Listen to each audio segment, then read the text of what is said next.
This is a Mortarbox Media podcast. For more podcasts and to learn how we can help you create your own, visit mortarboxmedia.com.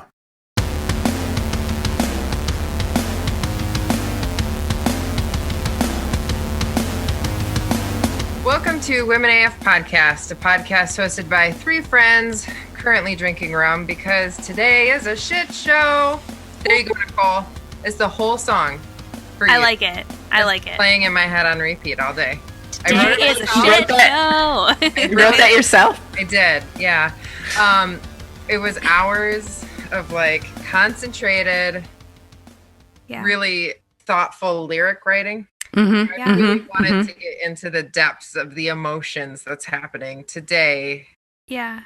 As I constantly refresh my Google to find out what the OS are, and I still don't know, which is right. The most stressful thing.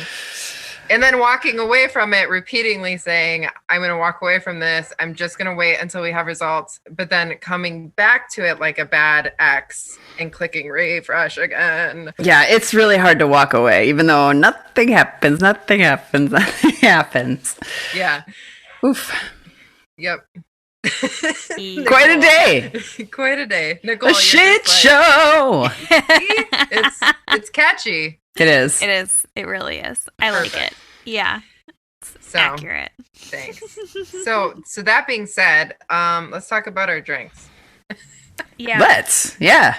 We all agreed today, thanks to Nicole's suggestion, that we're drinking rum and some variation of Coke Cola, Zero, Pepsi, or Diet Pepsi. Yeah. And I had the forethought to chill my glass because I was like, ooh, I probably don't want ice cubes clinking around during when we record. Link. Yeah, that's not too bad though. You have a straw, which helps. Well, I don't have to tip it. We don't have ice because our fridge is broken. And oh no. A freezer that totally works because, the aforementioned fridge is on its way out. So tomorrow we're going to go fridge shopping. Wow. Yes. That's fun.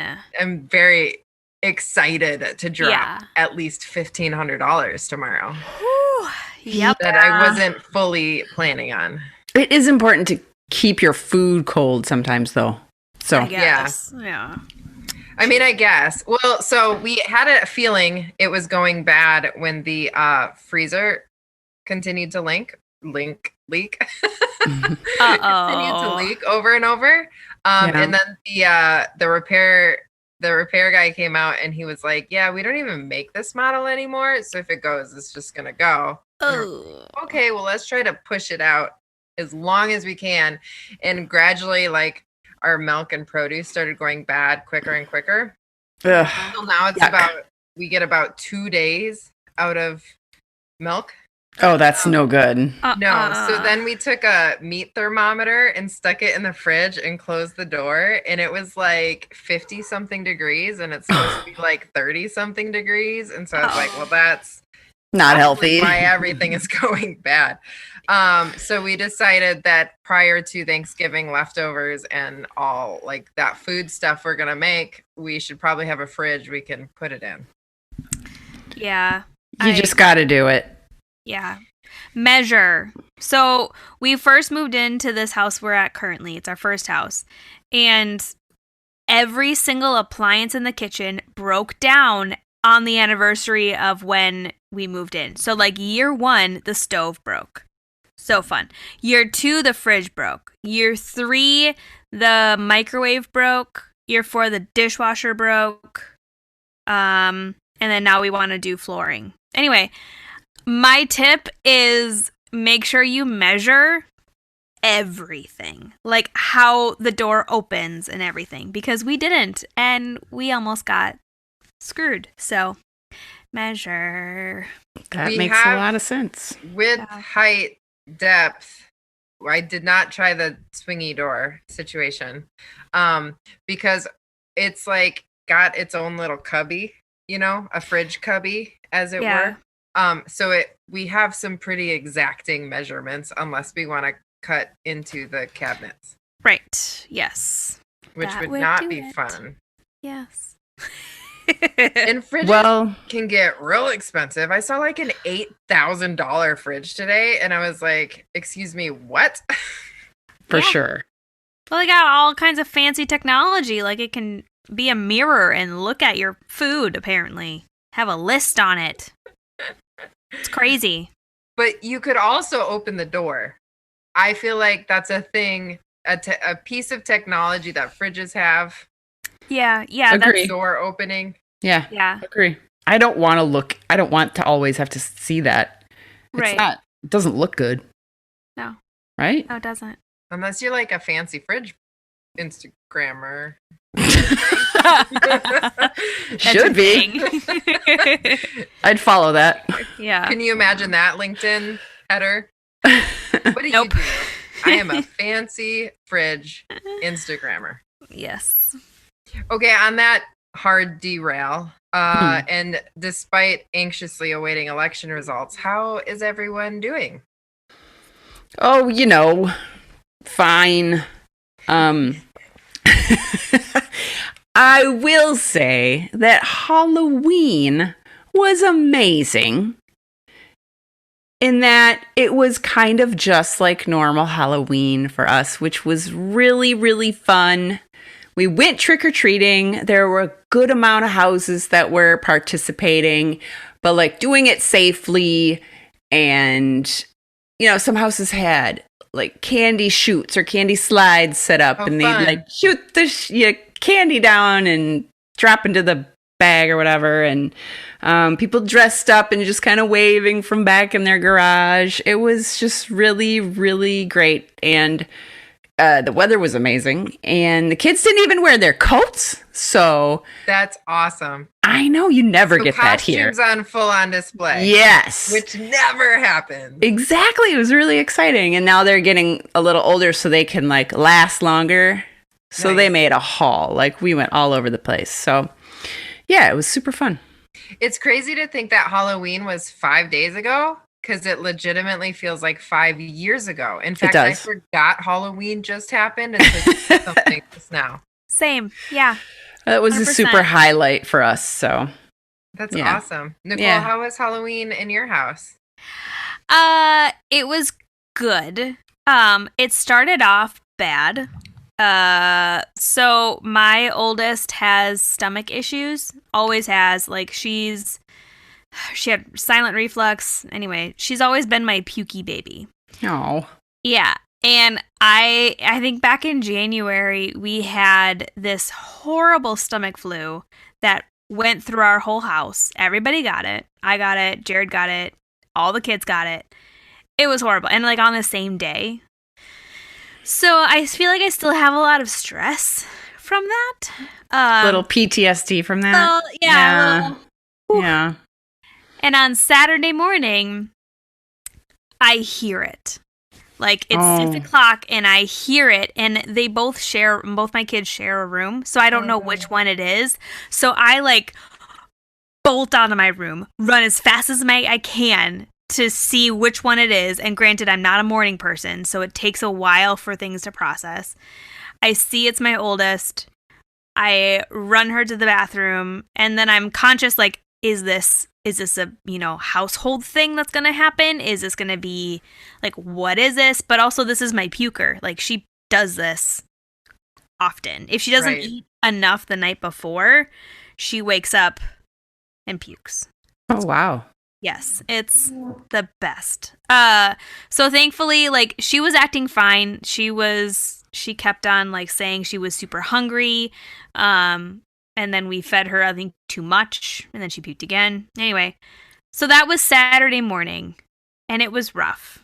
But she was super excited, so we did do Halloween. Oh, good.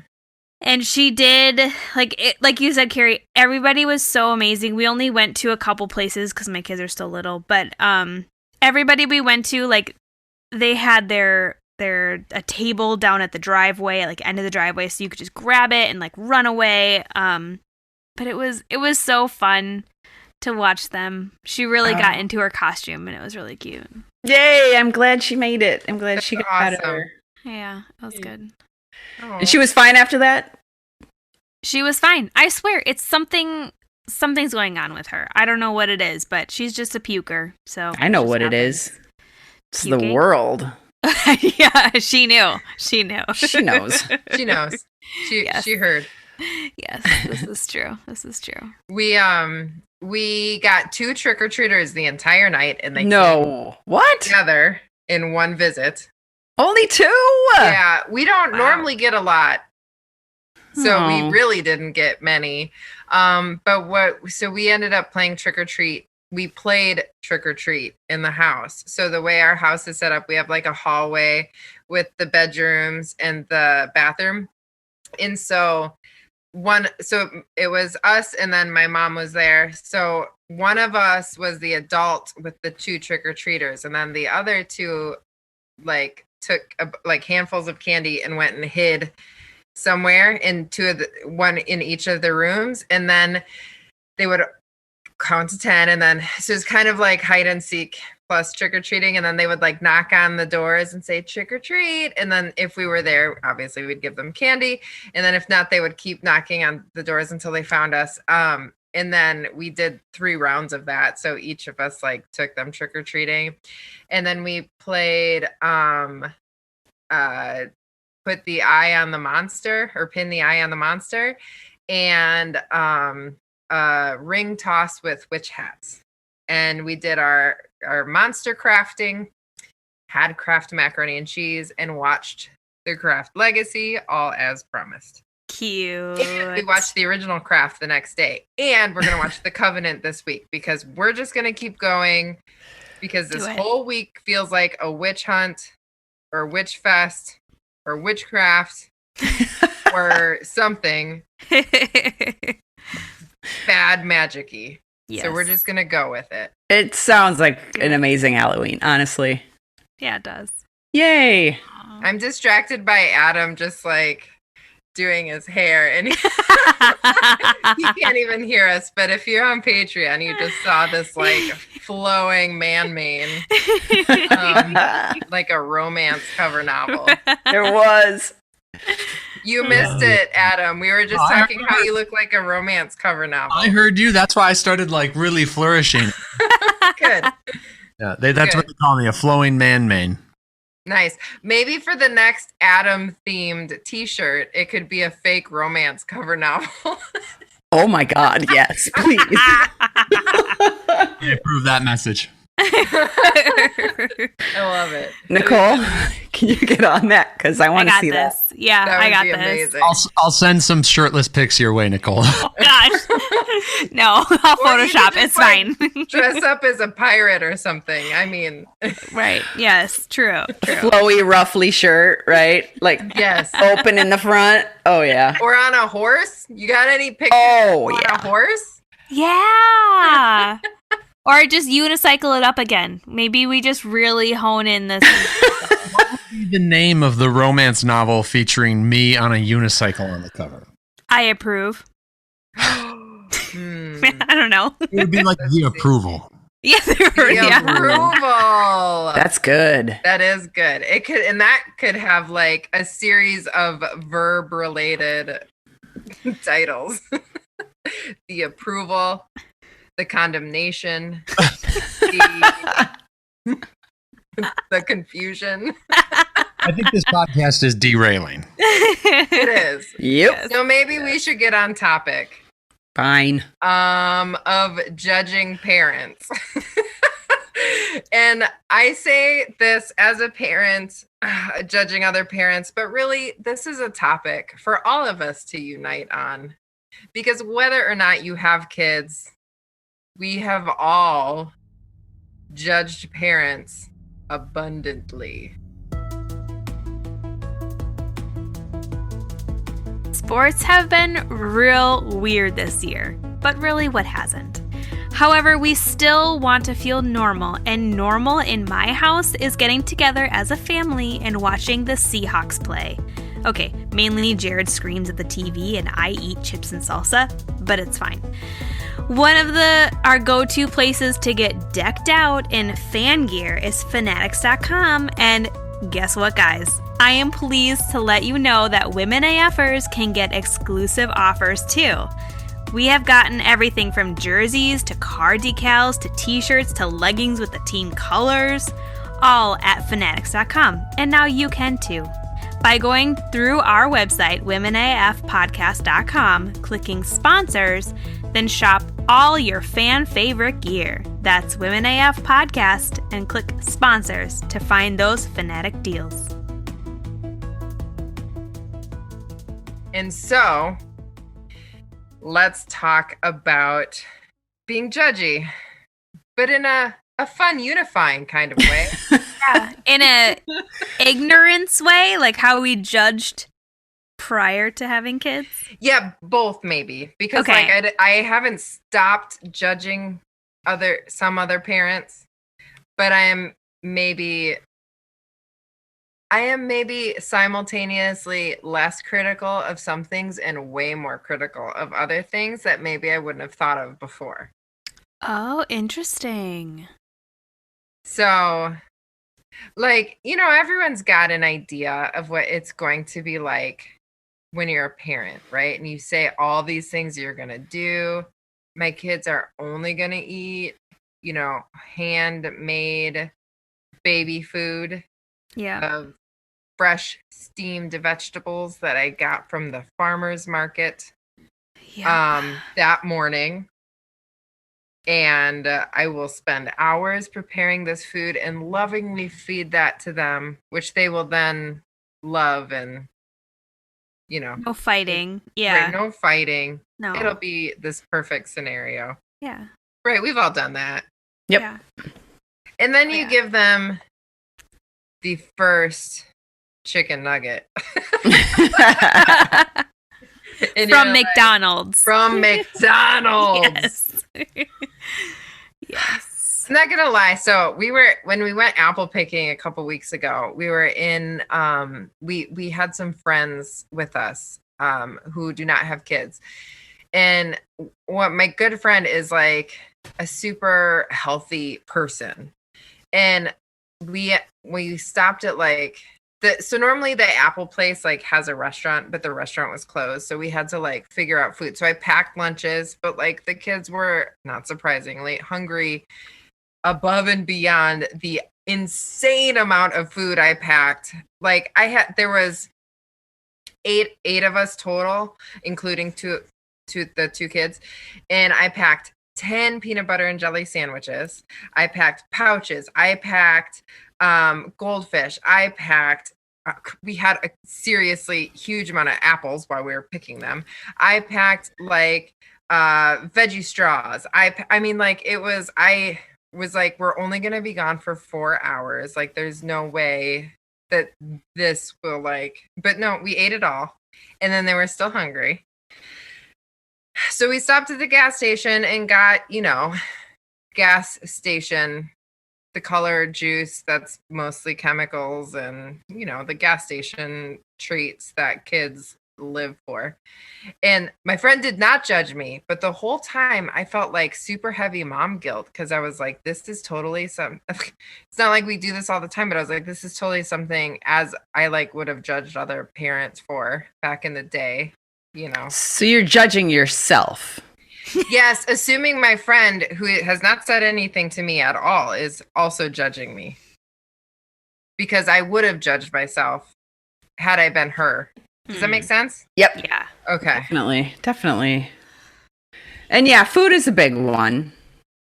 Yeah. I remember specifically like watching a friend's kid and she was like, there's like hot dogs for lunch. And I was like, oh my God, like don't feed your little tiny toddler hot dogs. It's so gross. Oh my gosh.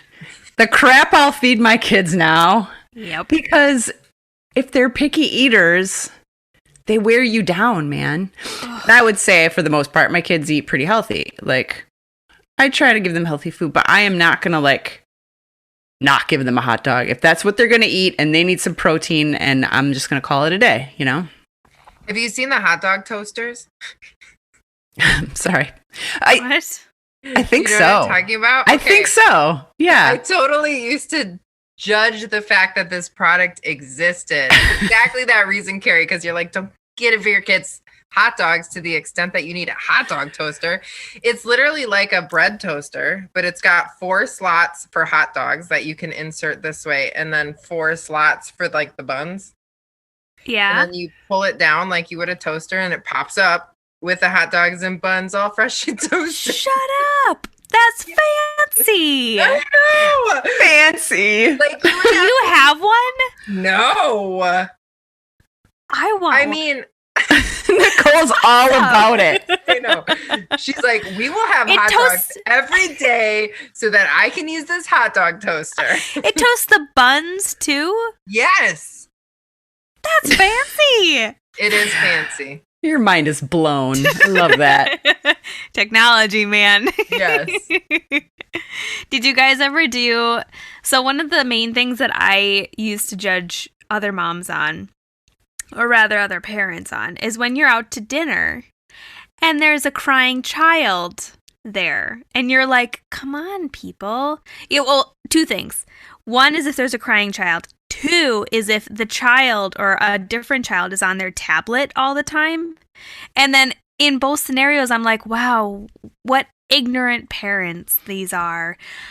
I will gladly raise my hand because we were one of those parents that, holy moly, when Mally was, I think 2, she was right at the age where she can't really communicate that well. Like, she can communicate, but really only we understand her.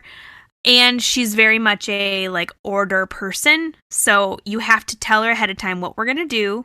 And then you have to tell her ahead of time, like, here's what you're going to do. Here's what you're going to eat. Here's the whole plan. And then she's fine with it. If you spring a random thing, she goes berserk. And we went to Buffalo Wild Wings, which is my favorite, as you 2 know.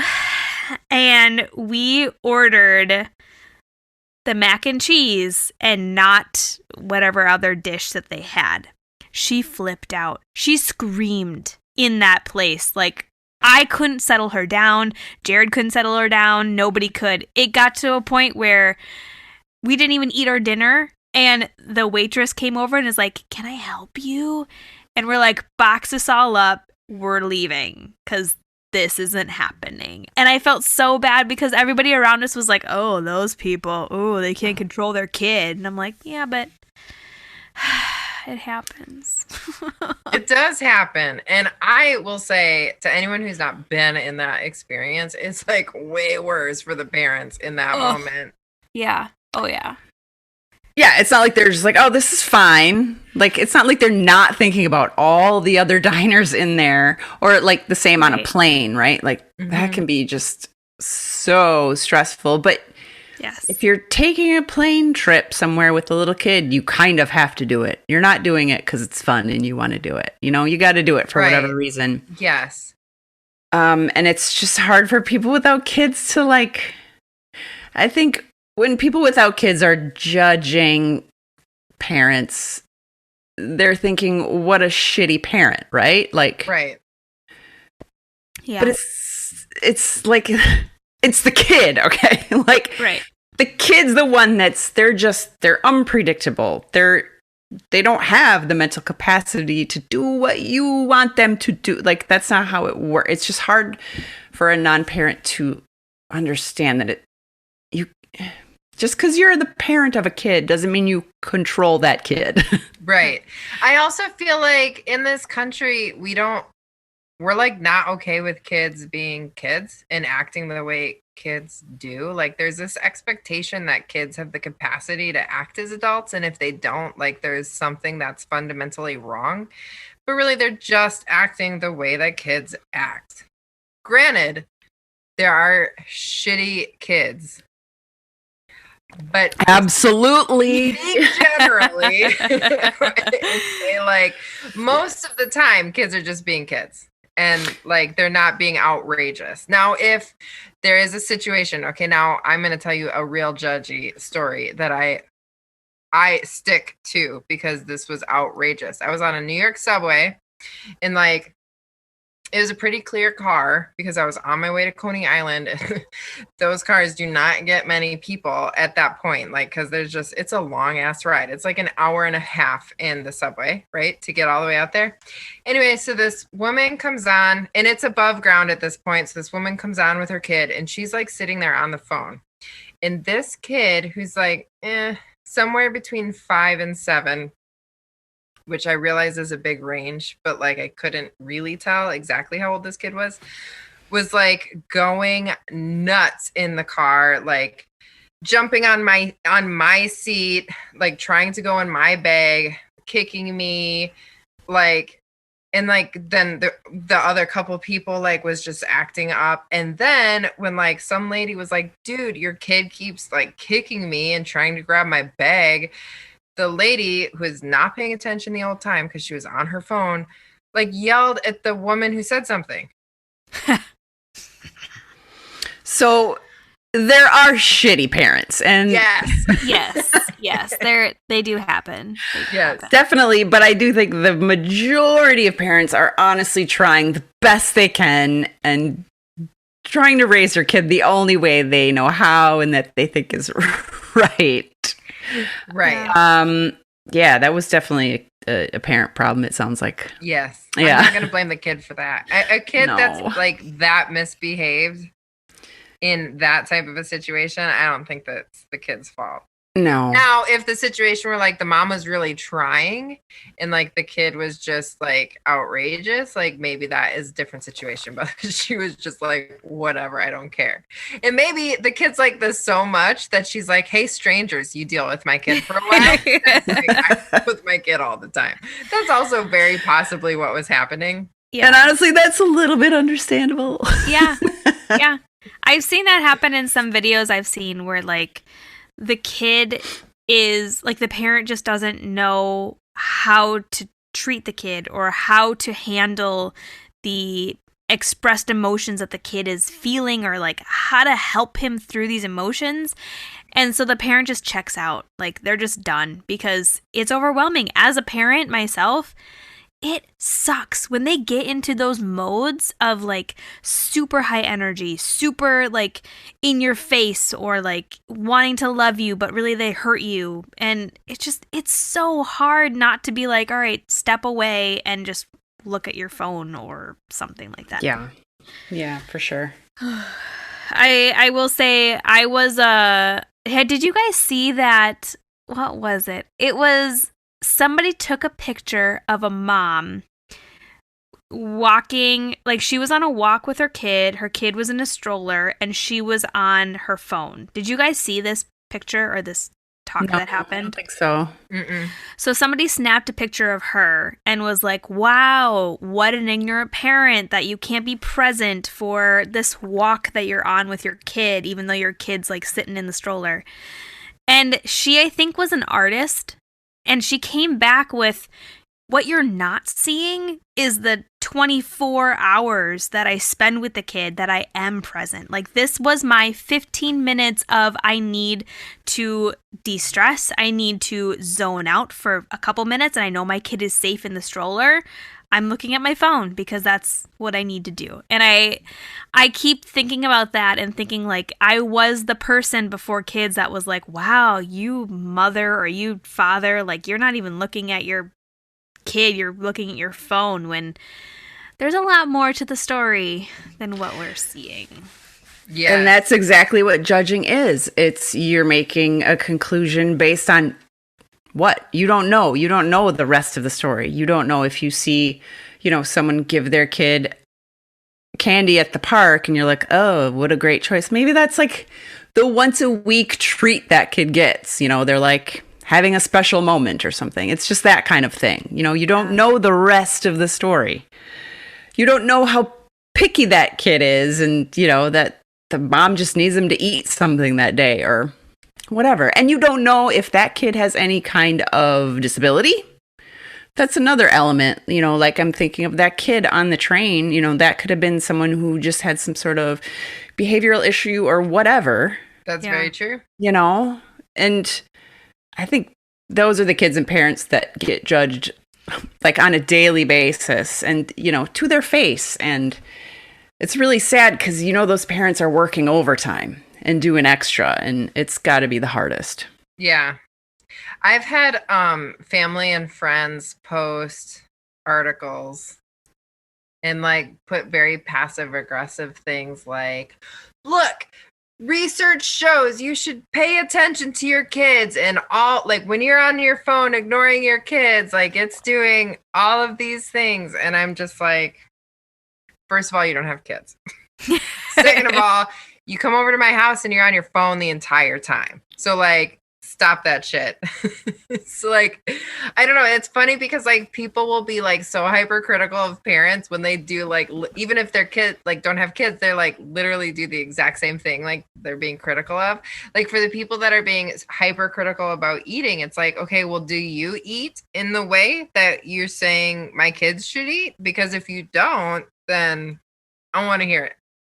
I just actually don't want to hear it anyway, but I want to hear it. Right.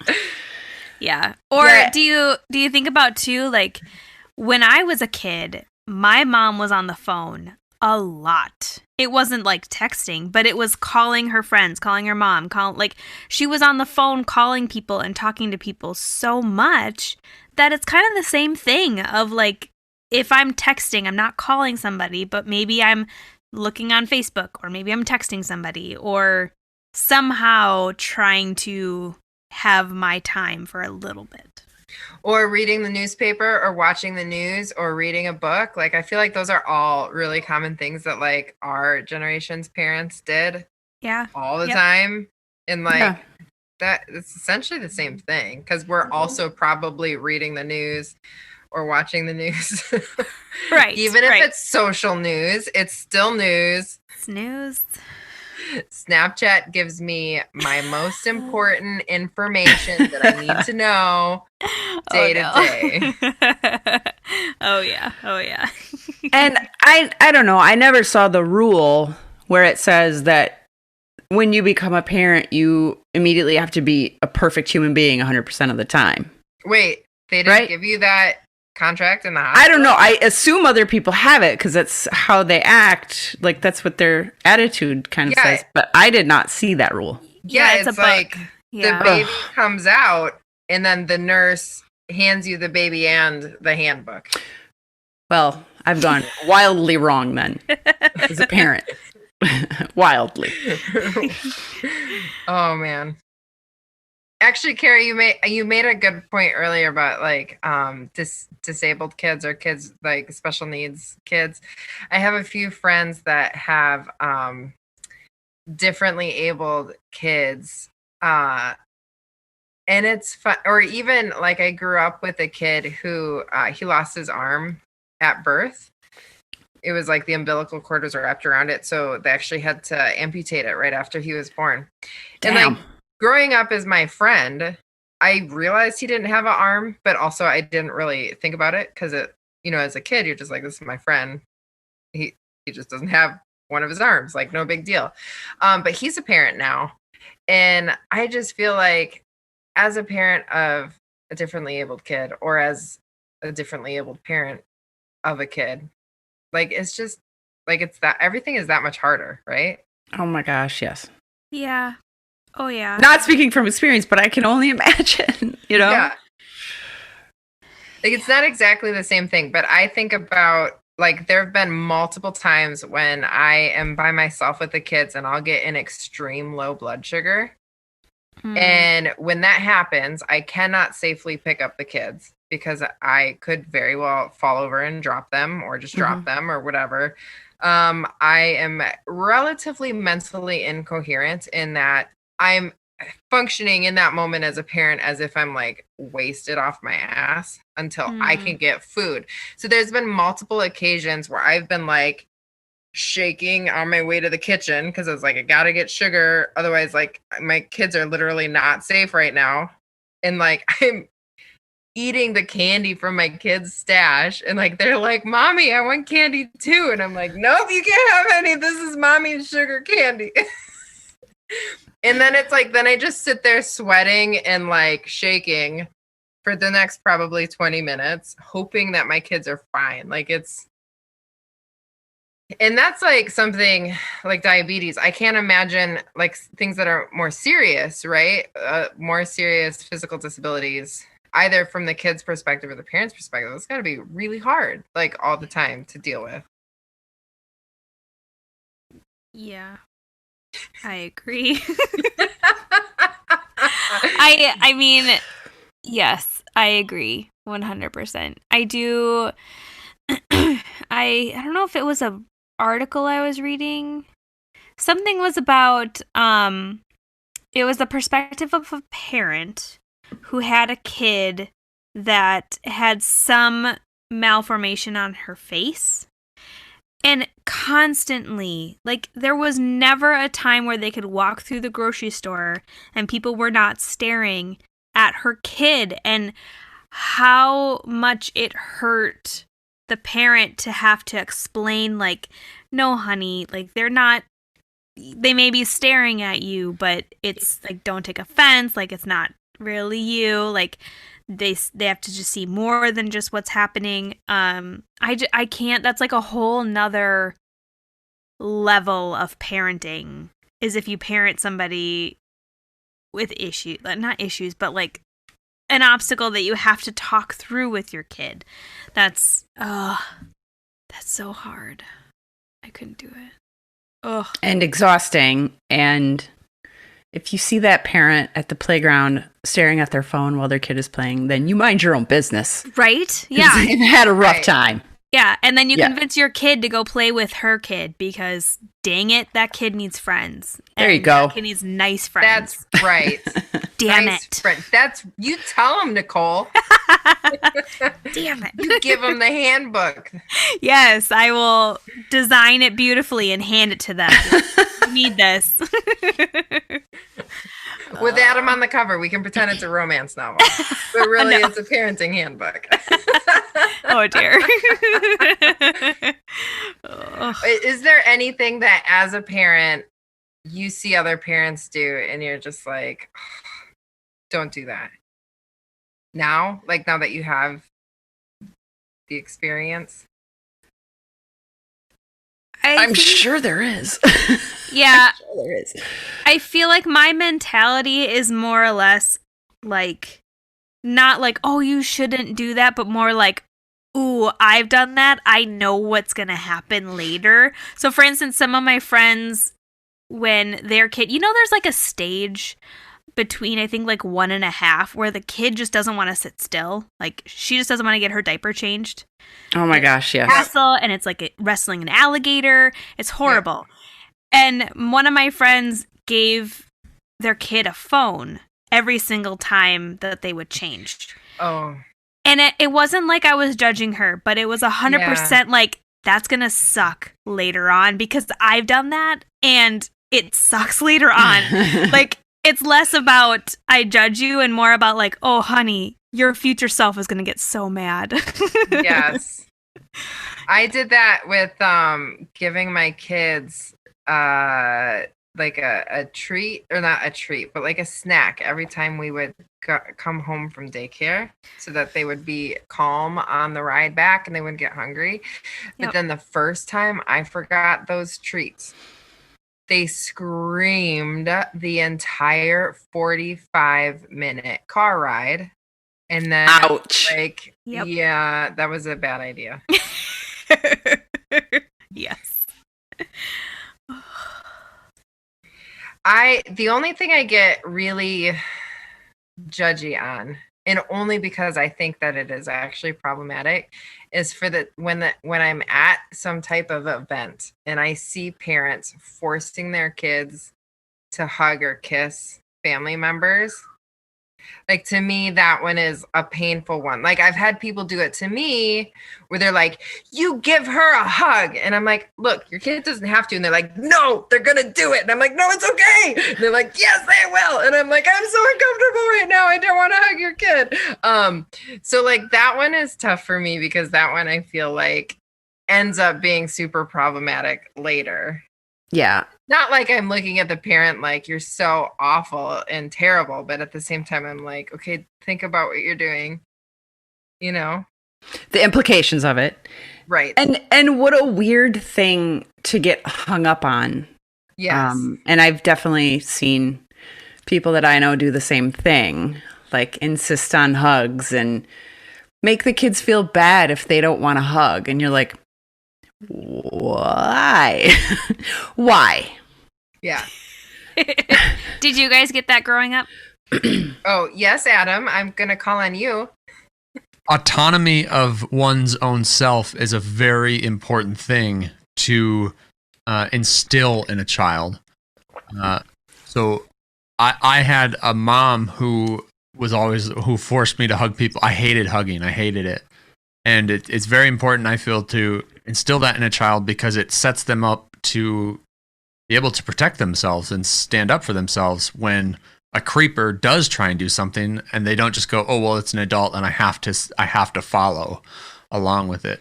The only place I find myself really judging parents as a non-parent myself very often is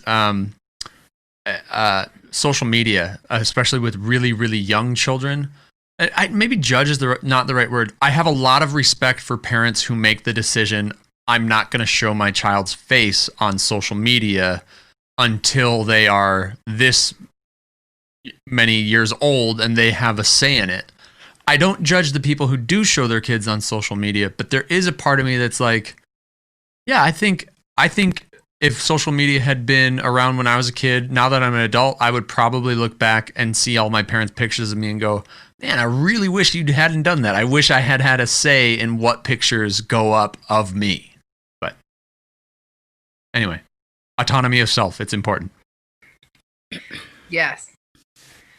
Nicole, you asked if that happened to us or like if our parents made us do that. Yeah.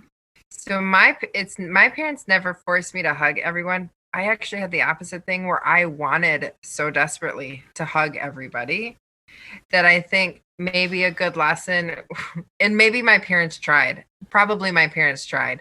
I would hug people that didn't want to be hugged. And then I would hug them too hard because I was so excited to hug them. I do remember my mom trying to have a conversation with me once and being like, honey, like you get too much sometimes with your hugs. That's my daughter. She's always been a big hugger and just immediately will hug everybody.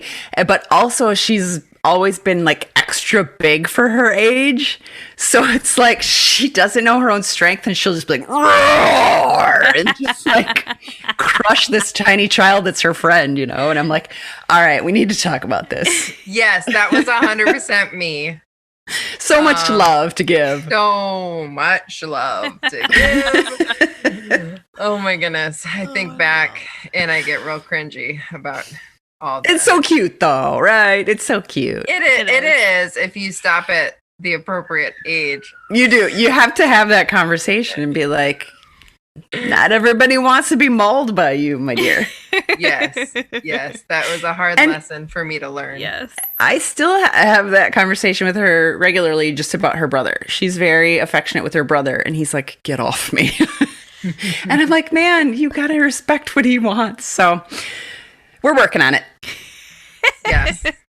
It's tough, but it's important. It is. Well, on that note, we are at the end of our time, but we want to hear about how you have judged parents and changed your mind. Are you currently judging parents? Are you a parent that's just like wants to tell us a story? Or really, do you just want to talk to us? Because we want to talk to you. We're desperate for human connection. So you can contact us at womenafpodcast@gmail.com.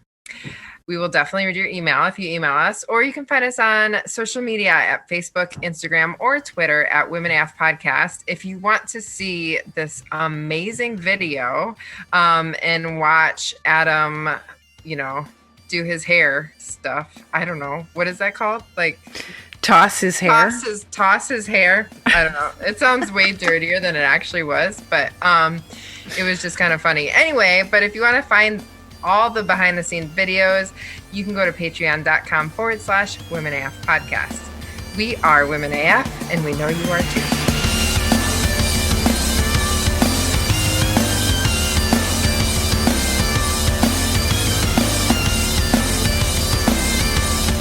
Women AF is produced by Mortarbox Media and engineered by Adam Rostad. Intro and outro music is SQZ by Shane Ivers. Check him out at silvermansound.com. And don't forget to subscribe and leave a review.